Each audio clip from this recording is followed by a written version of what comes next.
All right, coming at you live from the lower bottoms of West Oakland. This is Revolution Podcast, and today I have a very special guest. Very excited to speak to this gentleman. I have Professor Gerald Horne with us today on the podcast. You've probably heard me talk about him before because the moment I saw this gentleman speak, I ran to the interwebs to go get his book on the counter-revolution of 1776, which led me to get his other book on the great Paul Robeson. Reading that book is just a series of going, damn, Paul Robeson is just amazing, or was just amazing. Mr. Horne, I think you've written over, what, 20 books? It's probably in the mid-30s. Easily. It's almost like a book a year, and each one is a topic that just grabs me. And you wrote a book a while back, I want to say in 95, about the riots of the 60s. That's right. In Los Angeles. And currently, I mean, I guess we just kind of went through this very large wave of a series of uprisings throughout the world, actually. I don't want to just say this nation. You know, we saw protests globally. How do you look at the 60s in LA? Or I should say the 60s in general, because it wasn't just LA that had uprisings, right? 1992 to now. If you were to juxtapose all those together. Well, one connective thread, obviously, is reaction to police terror. That was the trigger in Minneapolis on May 25th, 2020. Mm-hmm. Obviously, that's rebounded throughout the country and throughout the world.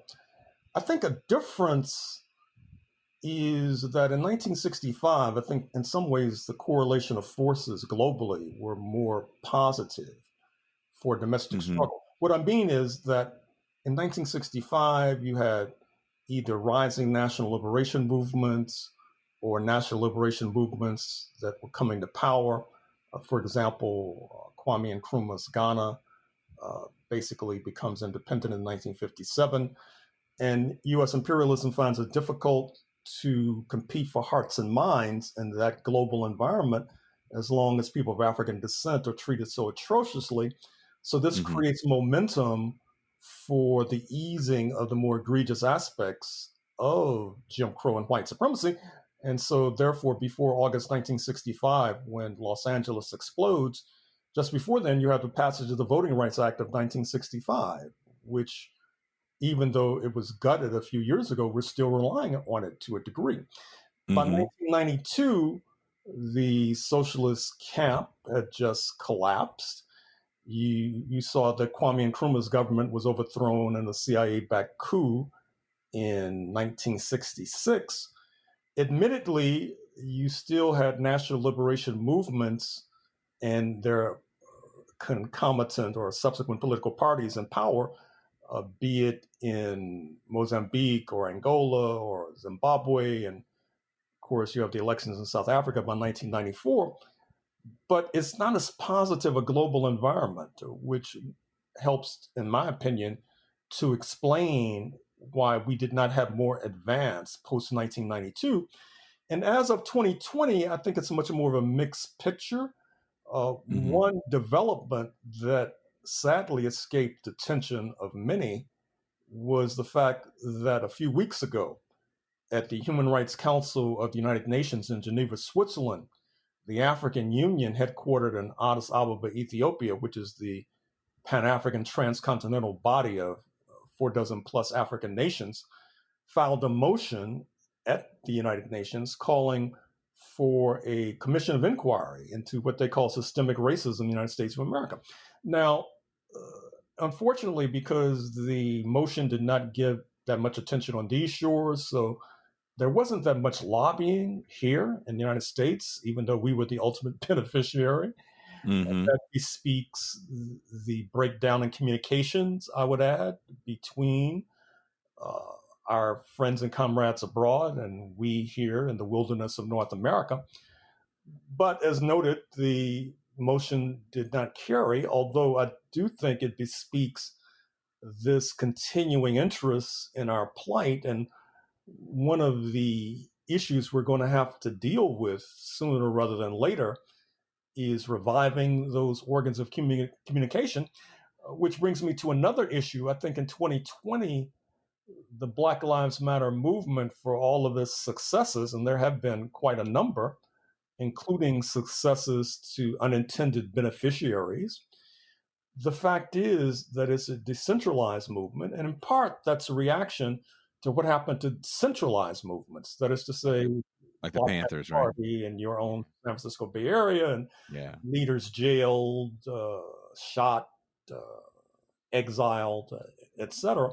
And so it created creative adaptation is to have a decentralized movement. The problem there is that it's difficult to really plan with a decentralized movement. It's difficult to even have a spokesperson. And I'm sure you heard of this scandal in Southern California where some guy set himself up as the Black Lives Matter Foundation and raised millions of dollars going to who knows where. So, but still, I mean, I think it's still possible to be cautiously optimistic, as they say, about where we go from here. I mean, do you think so? I've been watching. There's two really good documentaries on, or I think they're good documentaries on the riots in '92, and I remember those so vividly because I remember the Rodney King videotape so vividly, and I remember watching that trial, and I remember how things bubbled up here in the Bay Area a little bit, but definitely nothing to the extent of what happened down south in Los Angeles. Seeing people calling for the defunding of police and changing the conversation, do you think that we're moving in the right direction with what we're seeing with the uprisings in 2020 compared to what we saw in 92? Oh, sure. I mean, just that demand alone is a huge leap forward. I mean, it's led to serious movement. And I mean, even those who are not necessarily sympathetic to Black Lives Matter recognize the validity of that demand. And once you can make that statement, you have made a huge leap forward ideologically.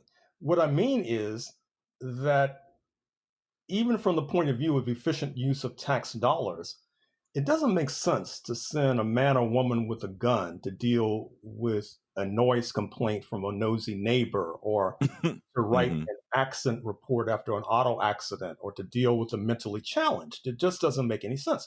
And so you even have police commissioners in Los Angeles saying, you know something, you're right. Funds have to be redirected from the police department. The budget of police department has to be cut. That reduces the possible violent interactions between the man or woman with a gun and some innocent civilian, particularly Black civilian. And once again, this demand has spread like wildfire. I mean, it's really being implemented as we speak.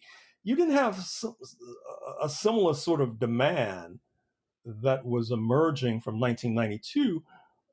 What you did have, of course, was particularly in Los Angeles with ideas of the so-called gang truce. But so I take my hat off to the Black Lives Matter movement for formulating that demand and then executing it. Yeah, I mean it. I mean, there's definitely some issues with what we're seeing as far as what the police departments and what the mayors are doing. But here in Oakland, there's been a big push, actually for years before even all this has been going on, to get the police out of the schools, the public schools. And finally, the police are going to be out of the public schools, but because of coronavirus, schools are shut down. But I had got into a bit of a debate, if you will, with someone over that because there's some violent schools here in Oakland, like a lot of urban environments.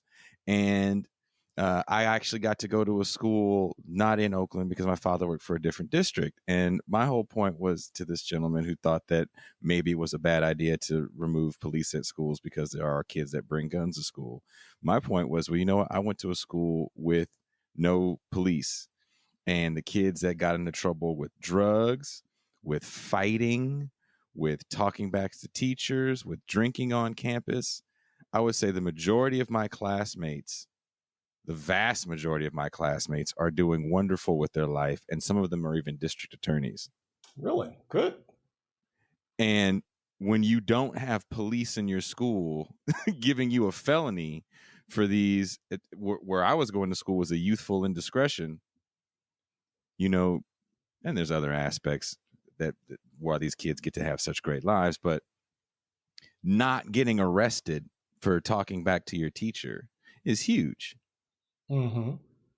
Yeah, I still try to keep up with what goes on in Los Angeles since I used to live in that area, and I'm still on the radio down there quite a bit, and it's helpful Mm-hmm. in that regard. And there are a number of issues that are now being addressed that really weren't addressed before. For example, they have this so-called gang database, and Mm-hmm. it's really ludicrous because a lot of garbage is fed into the database, and then it's like the classic cliche from the movie round up the usual suspects. That Yep. is to say that when there is some sort of transgression, you go to the gang database, it has names in there that shouldn't be there, but these are the people who rounded up. And Mm-hmm. once you are fingered in that regard, anything might happen. So the fact that that's now on the table and it's now subject to being abolished is a direct outgrowth of the events of May 25th, 2020. Mm-hmm. So it's quite remarkable what's happened, and there are just so many ripples. Basically, we probably need. This is what I mean about a centralized organization. You really need some sort of organ of communication that's keeping track of all these trends. It's sort Mm-hmm. of random. I mean, you go to this website or this Facebook page, or you randomly see this Twitter message or randomly see some article in the newspaper. Whereas if you had a centralized organization, you would have some body or some bodies that were in charge of rounding up all of this and circulating it, which in turn would then give ideas to people in other jurisdictions and other cities, and in turn would help to improve the morale of the strugglers in the streets who see that victories are being won. Mm-hmm.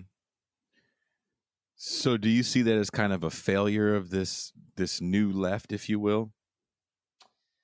Well, I wouldn't call it a failure. That's probably too extreme a term. I, Mm-hmm. I, I, I see it as something that will have to be addressed sooner rather than later. I mean, Yeah. as I said, the decentralization was a response to what happened to centralized organizations. And so, just speaking objectively, I see organization responding to material phenomena and concrete phenomena. And as it becomes apparent that the current model of organizing may have certain weaknesses, shall we say, that I Mm-hmm. think organically there will be a response that seeks to address those organic weaknesses. I was speaking with Professor Cedric Johnson last week for a show that I'm going to have up Sunday. Do you think a lot of what we see in our conversation, I asked him if he thought it was a lot of this uprising that we see, the reason why it just got so big, I asked him if he thought it was a response to Donald Trump. Mm-hmm. And you're asking me that? Mm-hmm, mm-hmm. Yeah, in part, I see this in particular in terms of how the anti-Trump wing of the U.S. ruling class is responding. I think that wing of the ruling class is seizing upon this moment because I'm sure they pore over electoral statistics just like I do. And it doesn't take an oracle or a seer to recognize that going back a half century, the Republican right has won the Euro-American vote 57 to 43 nationally, 9-1 in Dixie. That'll probably be the case in November 2020, despite the rather lagging poll numbers of the oath in the Oval Office as we speak. And as a result, it's apparent that the anti-Trump wing of the U.S. ruling class needs to do something because the oath in the Oval Office is very vindictive. As, I mean, I could cite chapter and verse if you're interested, but I'm sure you're aware. I'm aware. Yeah. And so they have to do something. And so therefore, you saw that George Soros, the much demonized Hungarian-American billionaire, just gave hundreds of millions of dollars to Reverend William Barber's Poor People's Campaign and other organizations. There was a headline in the Financial Times of London a few weeks ago that said, on the front page, in fact, that said that this was over maybe a 2-week period from May 25th, 2020 to mid-June 2020, that the NAACP Legal Defense Fund, Color of Change, etc., had received $500 million in donations from various powerful entities. And then it's just like a former centrist, and I use the term advisedly, colleague of mine, referred to the New York Times as being the Midtown version of the New York Amsterdam News. New York Amsterdam News, for those who may not be aware, is the black newspaper in Harlem. And what he was referring to is that the New York Times, which styles itself as being part of the anti-Trump wing of the U.S. ruling class, the amount of black content that they've been publishing, well, actually even before May 25th, to be fair.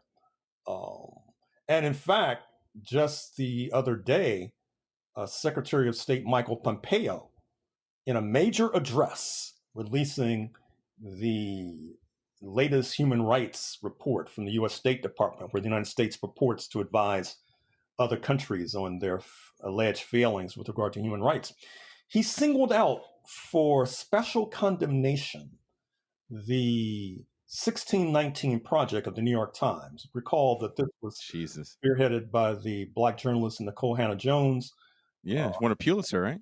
Oh, yeah, she won a Pulitzer for a commentary which suggested that actually, well, I mean, I don't think I'm talking out of school to suggest that part of her thesis that the United States revolt against British rule, which led to the formation of the United States, 1776, was driven in no small measure by the desire to continue slavery in the wake of abolitionist measures in London. That is to say, Somerset case, which of course is represented in the movie Belle, starring Gugu Mbatha Roy. So Mr. Pompeo singled out that 1619 Project, appearing in the New York Times in August 2019, for special condemnation, and then singled out the so-called, quote, Marxists, unquote, that allegedly were behind the 1619 Project, which is a very curious choice of words, and added the final blow that he was sure that this was being celebrated in Beijing, 1619 Project. It's so crazy. Yeah. But in any case, I think what it reflects a number of things. It reflects to get back to the thread, it reflects the hysteria of the pro-Trump forces. It reflects, as I said, the fact that the anti-Trump wing of the U.S. ruling class, it's trying to, it seems to me they're trying to gin up a certain kind of anti-racism. I'm not sure if they understand the United States, and I don't think they realize that may in turn generate, if history is any kind of counter-revolution, which then will be manifested in November 2020, because it occurred to me quite recently, sadly I didn't put it in my last book, that in some ways the pro-Trump base can be analogized to European settlers who were defeated in Africa, such as the Afrikaners in South Africa, even though, of course, they were not defeated economically, but defeated politically, or the Rhodesians in Zimbabwe, to a certain extent, who were defeated both politically and economically, and then, of course, were able to wreak savage revenge upon the government. And with these, and then those who, in their estimation, quote, suffered, unquote, through the erosion of Jim Crow, they feel that was a defeat. And like their counterparts in Southern Africa, they're seeking revenge. They're seeking to stigmatize the resultant regime that has resulted, that is to say, the non-Jim Crow regime. And I'm afraid to say that, like elsewhere, they seek to turn back the clock. And I'm not so sure, to speak on a somber note, that they'll be defeated. So this has been kind of I have the conversation quite often with people on the show. I had it with author Margaret Kimberly, probably the most recently. I think that Trump is over. Okay. I've spent a lot of time touring in the middle of the country in the South. And what state? I played about 150 shows a year, and I was in all 48 continental U.S. states quite often. Okay. Centralized, definitely in the center of it, because we weren't big enough to just fly to the major cities, right? Or just have a tour bus that'll just shoot through. So if I play Seattle, I have to play Spokane.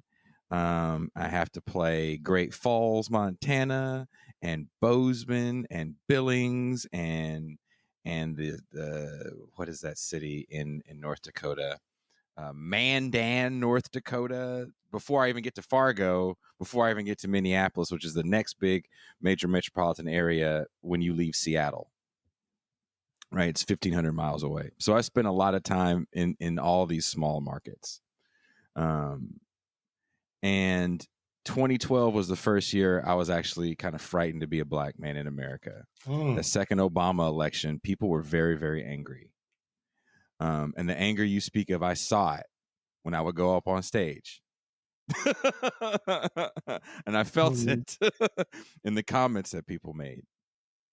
And they definitely explained to me why they were so angry, right? That's when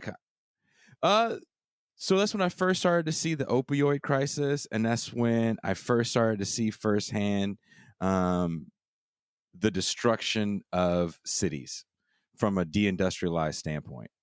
So people were out of work, all the factories were gone, whatever you did, whatever your dad did, you weren't going to do. And in a lot of places, especially like in the Rust Belt, I'm talking Wisconsin, Ohio, Michigan, especially there, people will really complain about such and such plant shut down and moved away. And definitely, if you go to Detroit, I haven't been to Detroit in a few years, but the last time I was there, it's a city that you see what it was back in the day when it was the Great Detroit, and now you see what happens when all those businesses leave, right? And I understood why they were so mad at Obama in 2012, and I understood Trump in 2016. I'm not saying I'm for Trump, of course. I just understood it from that population. And a lot of those same people, we've become friends. And this is all anecdotal, right? I'm not taking surveys when I'm doing this. A lot of those people have left the Trump camp. because they didn't get what they thought they were going to get. They got the middle finger, and there's a lot of people that still want to give that middle finger, but when it comes to like, man, I just thought I was going to get this back. I thought I was going to have this. They didn't get that. And now they don't have anything because you're locked out during this pandemic. Mm-hmm. That's just my take. Mm-hmm. Well, we'll see soon enough. I don't know. Maybe, I just published this book on the 16th century. Mm-hmm. And I guess because in order to write this book, I had to explore the roots of whiteness and white supremacy. Mm-hmm. And when you explore the roots, obviously it's a very ugly picture.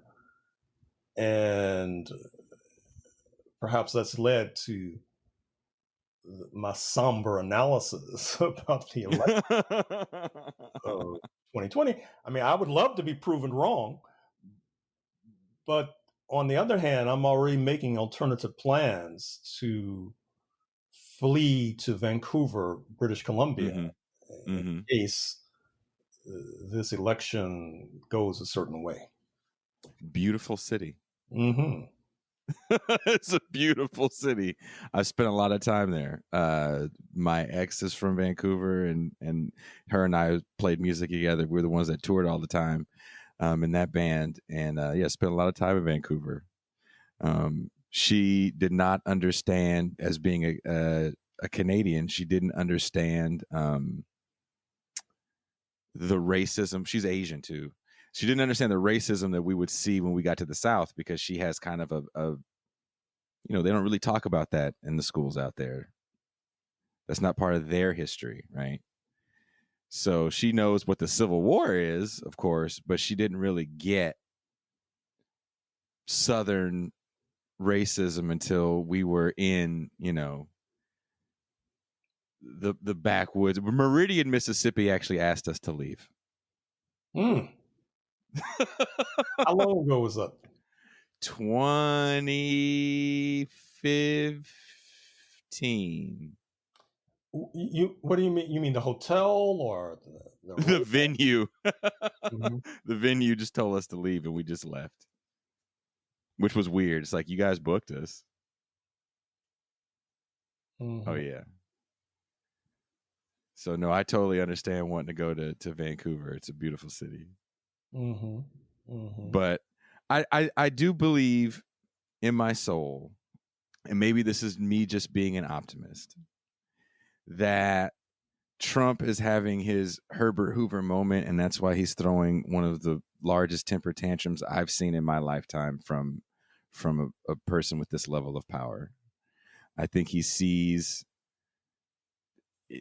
I think he has to understand his ineptitude and the ineptitude of his administration to mishandle this thing as bad as being mishandled. I think he's always going to talk like a used car salesman, because that's just what he is at the end of the day. But there's blood on his hands, and that blood wasn't on his hands in 2016. Mm-hmm. Mm-hmm. Well, I'm we'll sorry. see soon enough. We'll see soon enough. Now, I do want to go back to this. So, you made a comment about William Barber getting a large donation from George Soros. That's right. I like a lot of what Mr. Barber says, maybe because I did not grow up in the 60s and get a chance to hear King speak.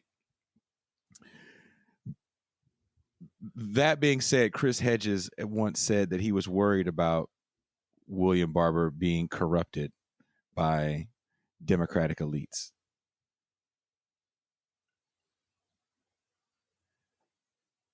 Do you think that is the case, or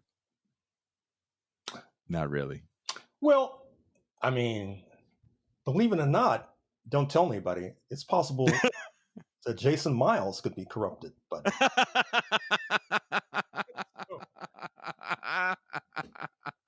so yeah, it's possible, but I'm not sure. I'm not. I don't think it's inevitable, and I'm not sure what choices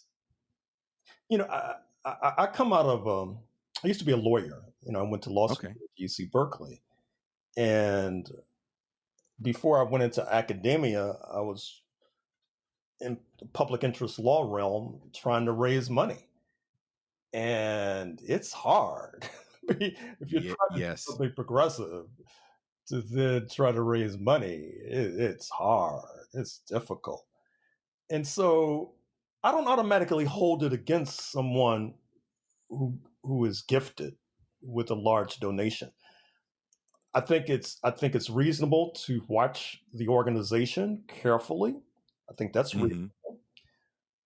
But I don't think that by its very nature that will lead to corruption. And in any case, that just not that many alternatives. And as I said, I mean, I think in terms of objective interests, uh, as I said, that there's an anti-Trump wing of the U.S. ruling class, clearly, Mm-hmm. and then of course the Black community and is mostly anti-Trump. They voted against him 9-1, and the constituency for which Reverend Barber purports to speak is presumably anti-Trump. So there's a confluence of interests, and so it's a broad front. With a uniting goal. And Mm-hmm. so, and then of course, just to add a bit more texture, not that it makes that much difference, this is just for the benefit of your audience, so Soros's foundation is headed by Patrick Gaspard, who is probably the most prominent Haitian American politician in the United States. He was ambassador to South Africa under the 44th US president. And he comes out of the union movement in New York. I come out of the union movement in New York too, which is why I'm familiar with him. And he happens to be close, for what it's worth, to the current mayor of New York, de Blasio. So it's a complex picture, but to get to the thread of your question, I'm not willing to hold that against him, the fact that he has received this large check. I haven't seen his message change. He's still saying the same thing. He's staying on brand. Well, the donation was just made a few days ago. Oh, okay. Well, maybe I need to check that Twitter feed again. Maybe Barbara's going to be pro Pelosi now all of a sudden.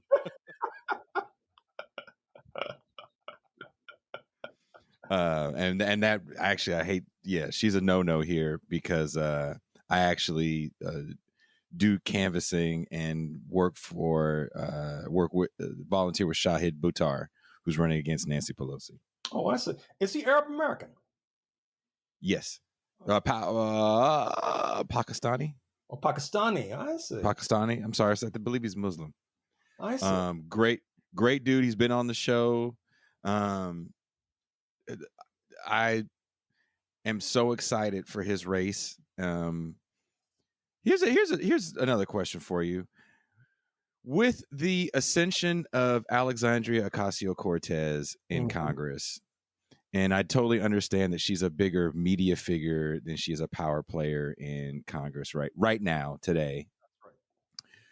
And then we have, was it Jamal Bowman in New York that just knocked off Elliot Engel, another big win, right? Knocking off a long-term centrist Democrat.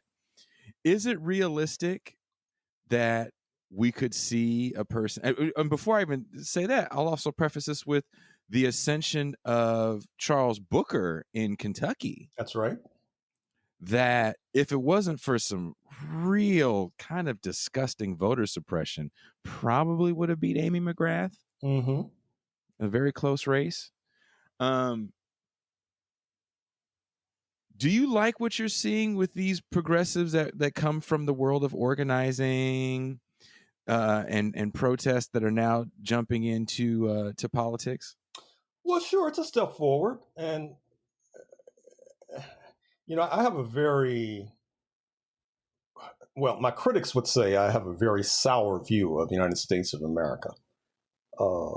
Fair enough. Some of them might even go so far as to say that I have a one-sided view of the United States of America. some of them might say I have a negative view of the United States of America. So that's my preface to say that I'm always heartened by the kinds of performances you just outlined. That's to say, AOC, Jamal Bowman. I would also add Madera Jones in the suburbs of New York City, who's replacing Nita Lowey, the 83-year-old Democratic incumbent. And he is somewhat to her left. And the fact that you have these two victories in New York is quite something, given the power and influence of the pro-Israel lobby in New York State, which I'm afraid to say reflexively tends to see Black progressives, or progressives generally for that matter, but particularly Black progressives as suspect, quite frankly.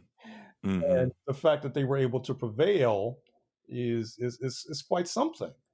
So, those are hopeful signs. And, we'll see. I mean, the election's just around the corner, so there's time enough to gauge what takes place.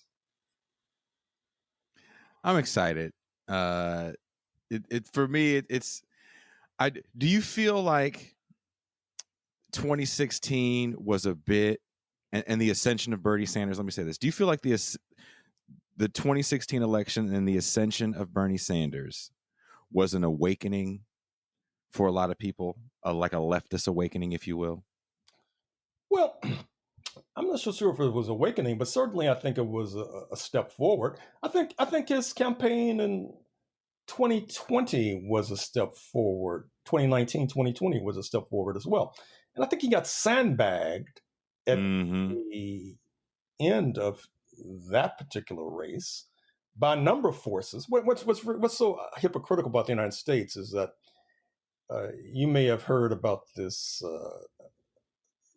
some might call it much ado about nothing, a so-called cancel culture, where yes, sir, prominent elite spokespersons published this letter in Harper's Magazine complaining about so-called cancel culture. It was really hypocritical. I mean, I don't even know where to begin. I mean, well, I'll begin at the beginning. Two of the engineers of this curious document were Mark Lilla, a Ivy League professor who wrote a book where he made the rather unusual claim that you can blame Trump's victory in 2016 on Black Lives Matter. Now, how do you get there, you may ask? Well, his allegation was that Black Lives Matter represents so-called Black identity politics, which is a no-no, of course. And the Euro-American majority rose up as one in revulsion at Black identity politics and put a right-wing populist in the White House. The other engineer of this document was Thomas Chatterton Williams, who can be fairly described as a light-skinned Negro who lives in France, who wrote a whole book lamenting the fact that he's defined as Black. Boo-hoo, boo-hoo. Really? And the signatories included such luminaries as David Brooks of the New York Times, who quite infamously wrote this column as Bernie was surging. And of course, Mr. Brooks is part of the Never Trumper faction of the right. And of course, as the saying goes, there are enough of them to have a dinner party, but not to have a political party. So he writes this, never Bernie. He tries to cancel Bernie, quite frankly. It was really ugly. And then another signatory of this letter, who I have a personal beef with, is the former dean of the Columbia University School of Journalism, Nicholas Lemon, who just a few weeks ago wrote a scathing review of this book by Walter Johnson of Harvard University, which is a really remarkable book on the history of St. Louis. And the reason that Lemon criticized, and this really exposes the whole game, is that Johnson's book is to the left of liberalism. And so that's what they were objecting to. They were objecting to a new ideological force arising to the left of liberalism. They were objecting to their role as gatekeepers of perpetually losing liberalism, and they were being challenged by gatekeepers from below, particularly Mm-hmm. objecting to white supremacists in high office, sexists in high office, etc. And so the fact that this controversy is continuing, the fact that that dubious document got so much propulsion, that's the sort of thing that gives me pause and makes me wonder about where this country is going. I mean, it's still getting a lot of play, mainly because some of the people that were signatories too from the left, I think what Noam Chomsky was one, and Right. someone else from the left. I can't Wynton remember off the top of my Marsalis head. signed it also. Wynton Marsalis signed? Who's canceling Wynton Marsalis? Well, that's a good question, isn't it? Like, really? I feel like a lot of this is like young, and I could be wrong. I feel like a lot of the people that cancel and get all upset on the internet, because ultimately it's like Twitter, right? Is like these young kids on Twitter, and I'm like, what young kid on Twitter is trying to cancel Wynton Marsalis? They may not even know who he is. That's what I'm saying. Do they just see Mo Better Blues or something? They're like, you know what? I don't appreciate this soundtrack. Like, I don't know who in their right mind is he even on like a late night talk show anymore doing the music for him. You're thinking of his brother. One of them damn Marsalis. There's a bunch of them, isn't there? That's right. It's a whole band. You didn't like them Nevilles. That's right. New Orleans born, all of them. I don't know. I know there was a lot of pushback on Chomsky. Oh yeah. For signing the letter. Oh yeah. And I think that's understandable and justified. He shouldn't have signed that letter. As a person who's been subjected to canceling from the right for over a half century or more, he's been much more sensitive to that dubious charge. So I'm assuming the letter didn't get past you didn't get the email chain letter. No. They knew better than to ask you. Well, not only that, but some of these people might want to not only cancel me, but liquidate me. So you wouldn't want to have your signature next to David Frum? No, not really. I mean, it's just like you were raising questions about Barbara. If you see that, you really need to call me, or because probably I've been taken hostage and forced to sign documents against my will.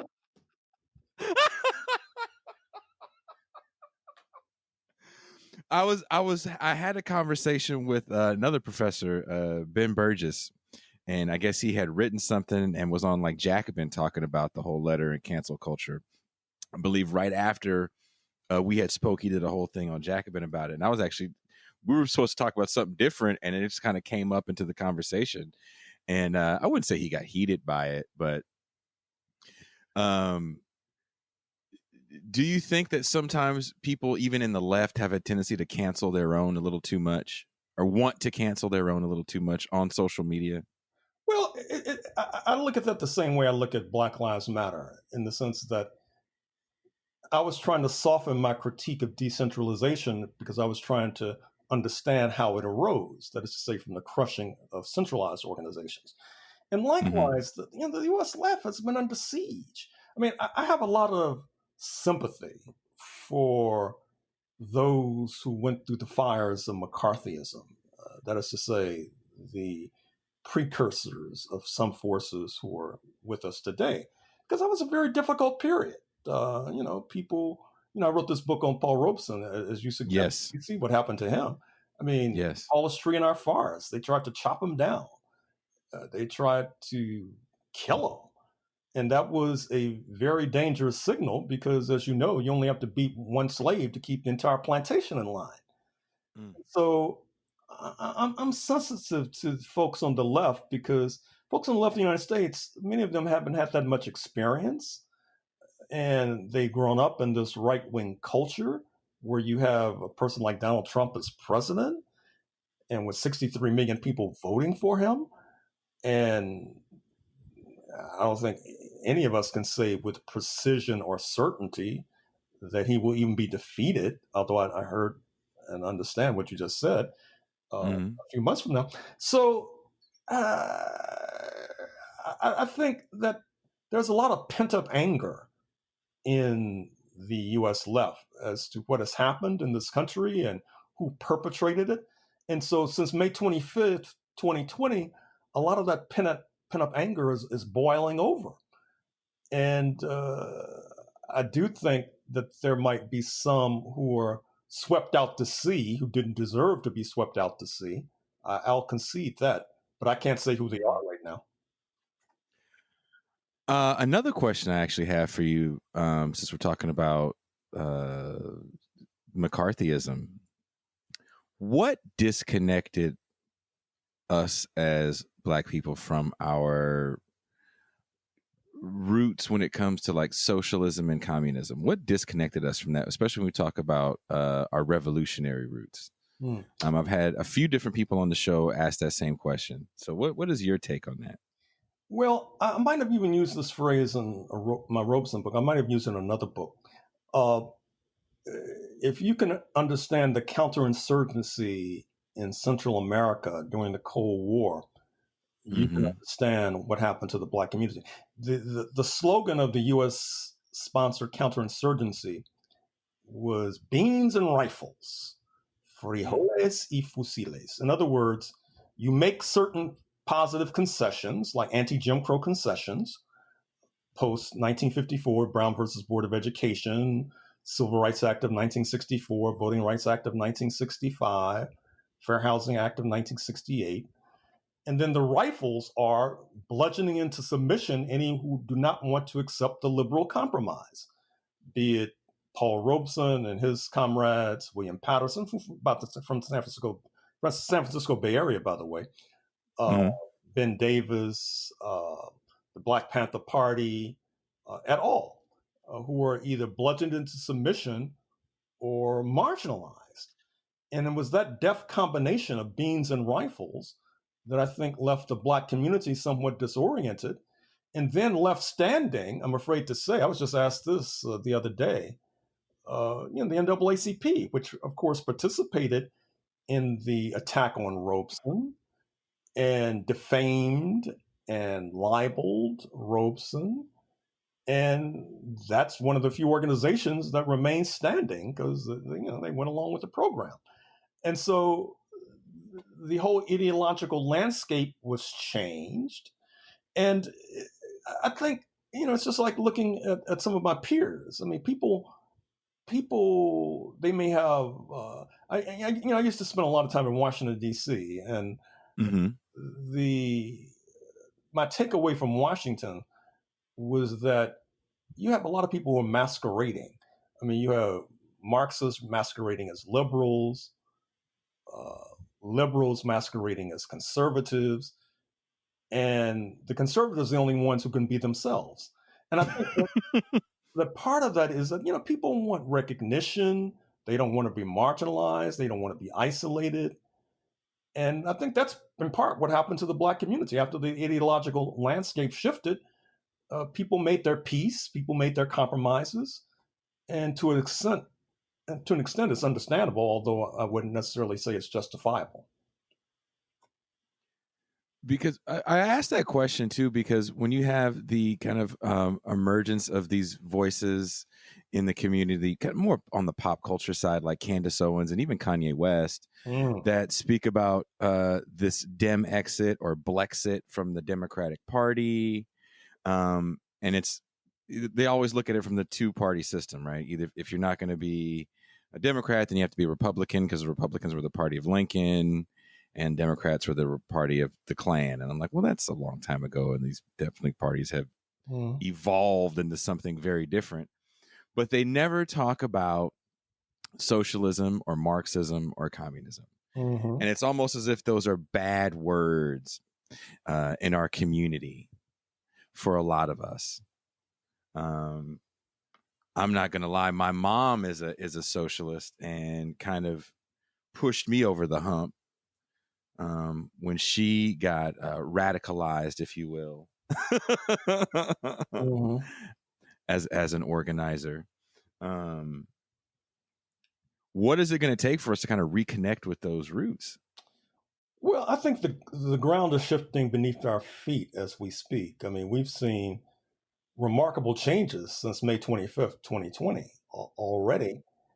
And even though the counter revolution is already in motion, even though the revolution has not been implanted, witness our discussion of the so-called cancel culture. Um, I think it's possible to be somewhat optimistic that the changes we've witnessed in the past 7 weeks are not the end of the story, or I would like to think that's the case. I mean, I just look at myself. I mean,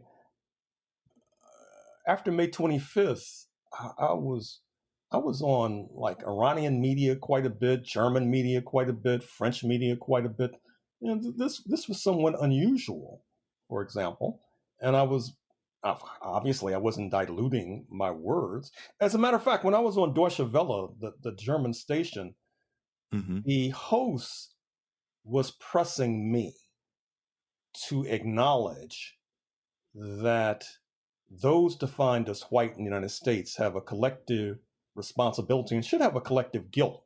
These are his terms with Mm-hmm. regard to what has befallen people of African descent and indigenous populations. Now, obviously, this was sort of a turnabout because after 1945 and defeat of fascism, the United States did not acknowledge that there was an anti-fascist left in Germany and that fascism was a, a product of a strange coalition that had roots in the ruling class, including the ruling class in the United States, per Henry Ford of the motor company. Mm-hmm. And Mm-hmm. so as in a certain sense, this was turnabout. And of course, Germany's arm was twisted and forced to pay reparations to Israel, which did not exist in 1945. And of course, United States itself, interestingly enough, to this very day, don't ask me why, pays what could be called reparations to victims of fascism in Central and Eastern Europe. Although, of course, they sweep aside claims for reparations for people of African descent, people of indigenous descent. So Mm-hmm. when we went through that, and I was trying to, put forward what I would usually say in that case, but he wasn't having it. And so I said, okay, all right, I understand the context that, as John Bolton says in his new book, The Room Where It Happened, the former national security advisor, that Trump hates the European Union. His repetitive line is that the EU is as bad as China, just not as big. And I understand that in meetings, Mr. Trump purportedly has actually thrown things at Chancellor Angela Merkel to express his disgust and revulsion at her and her country. So I think that in terms of where, answer your question about where this black community is going, whether it'll go to the left, a lot of it, once again, to return to where we began, is going to depend upon many events that happen outside of this country, that happen as a result of the changing correlation of forces globally, which the United States has proven itself unable to resist. Witness how it was not able to resist the changing global correlation of forces that forced it to retreat from Jim Crow, as stated a few moments ago. Mm-hmm. And then we also know that a repetitive habit of the US ruling class is to engage in overreach, which usually bites them in the behind. I mean, look at the slave owners in 1860. Lincoln was willing to cut a deal for them to continue having slavery, but he just wanted some restraint on them moving into other territory to extend slavery, expand slavery. Mm-hmm. They weren't having it. They decided to go for the gusto and, oust them altogether. And of course, they overreached and lost fortunes. So you can generally depend upon the US ruling elite to overreach. And that combined with the changing global correlation of forces, that's what gives me some optimism, as well as the energy of the post May 25th protesters. Do you think we're going to see another McCarthy-like raid of leftists if November brings more self-proclaimed democratic socialists? I mean, I know a lot of these guys, like you said, speaking of masquerading, I know a lot of these cats that are saying, "Oh, I'm just a democratic socialist," and trying to like downplay it, are really like hardcore Marxists. I understand. You might even get some Leninists in that group. I'm like, all right, man, I'm with you. I'll DSA all the way. Yeah. Roses and shit. Well, in this country, because the right wing is so strong and it has them as a base, you really can't rule anything out. And there are obviously disturbing signs. I'm sure you saw the reports from Portland, Oregon, about Yes. folks in unmarked cars detaining protesters and dragging them off, and the fact that we have new words introduced into our vocabulary, which is always a dangerous signal. Vehicular terrorism, which is the new trend of police or even non-police driving their vehicles into peaceful protesters. You saw it, of course, in 2017 in Charlottesville, Virginia, before you saw it again a few weeks ago in Seattle, Washington, and New York City Police Department as well. And then the spectacle of these newly developed projectiles, supposedly less lethal than bullets, going into the eyes of demonstrators and gouging their eyes out or ruining their eyesight. And there's some obviously some troubling signs taking place right now that we would be remiss if we glossed over or ignored. Just like I think you should never underestimate the strength of the right wing, nor the strength of white supremacy in the United States of America. And that's part of the problem I have with the anti-Trump press, the Washington Post and New York Times. I mean, I appreciate them trying to keep people's morale up by always putting out articles about, oh, everybody hates Trump, blah, blah. I appreciate that. But I think that you should be a careful reader and not necessarily accept it or swallow it wholly. And as you were just suggesting a moment ago, that some of this may be largely anecdotal. And before we leave, I do have to say, again, I've fallen down various Gerald Horne YouTube rabbit holes. Oh, I see. I'm jealous of your students. I'm like, man, I wish I could get taught by Professor Horne. And I appreciate you taking the time to talk to me today. I know you have a limited time. Is there anything that you are promoting that you'd like to shout out before we go? Well, I would like to say, my latest book, which just dropped a few days ago, The Dawning of the Apocalypse, The Roots of Slavery, White Supremacy, Settler Colonialism, and Capitalism in the Long 16th Century. As I said, it not only deals with the long 16th century, I put forward I wrote a book on the 17th century that came out a year or two ago. Yes. And therein, I tried to suggest that the roots of white supremacy were in the 17th century. Now I've just done this book in the 16th century. Not only do I find the roots there, but I actually, in the preface, really go back to the Crusades. Because I think in order to understand race and racism, really have to understand religion. And you have to understand how race grows out of religion. And that's part of the thesis of this book.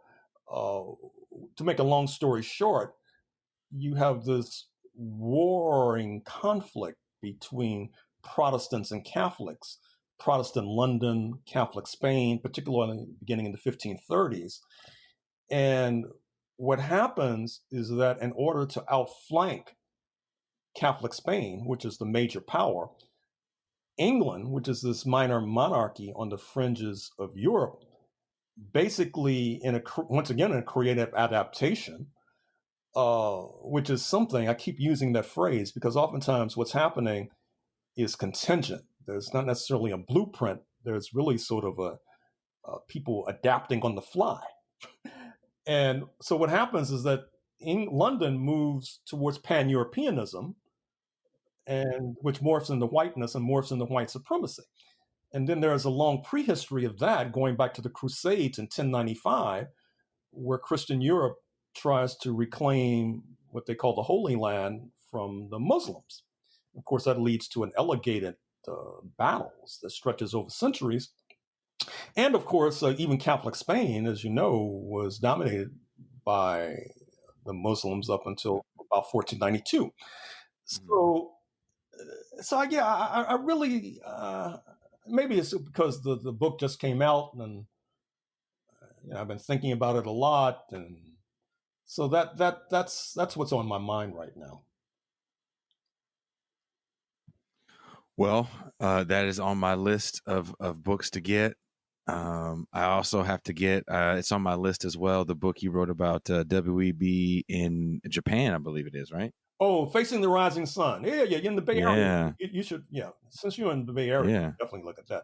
Facing the Rising African Americans, Japan, and the Rise of Afro-Asian Solidarity. Oh, yeah. So I'm actually going to put a link on this show to as many books of yours as possible. So it's going to be a series of links in the description. And send me the link to this program too, because I put it. Of course. I have a person who I have to confess engineers my Facebook page. I don't do it myself, and so then I had to speak with that person. Oh, you did? Oh, good. Yes. So I'm going to play some music right now. Professor Horne, thank you for coming on. Don't hang up yet. Okay. Thank you.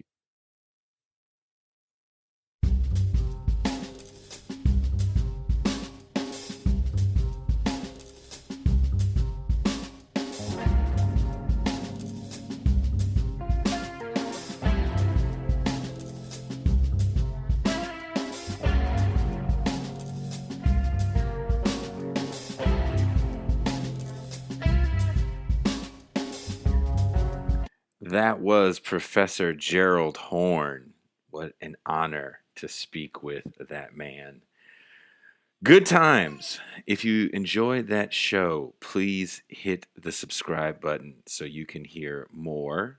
If you're already a subscriber, thank you very much. Please feel free to share. If you are able to help the show grow and you would like, become a patron. We have a lot of bonus content from many of the episodes. We have bonus shows that we do. So please, if you can and you'd like to help the show grow, become a patron. So that was one of my more fun interviews to do, was to talk with Gerald Horne. I'm a huge fan of a lot of his books. And also, links to the description is our YouTube channel and our Facebook page and our Twitter page, where you can watch the live streams that we do every Tuesday at 6 p.m. Pacific Standard Time. We have several guests that come on the show. It's even a little more free and loose than this is. So please hit the link in the description so you can watch the live stream every Tuesday, 6 p.m. Pacific Standard Time. Thank you guys so much for checking this out, and I will see you next time.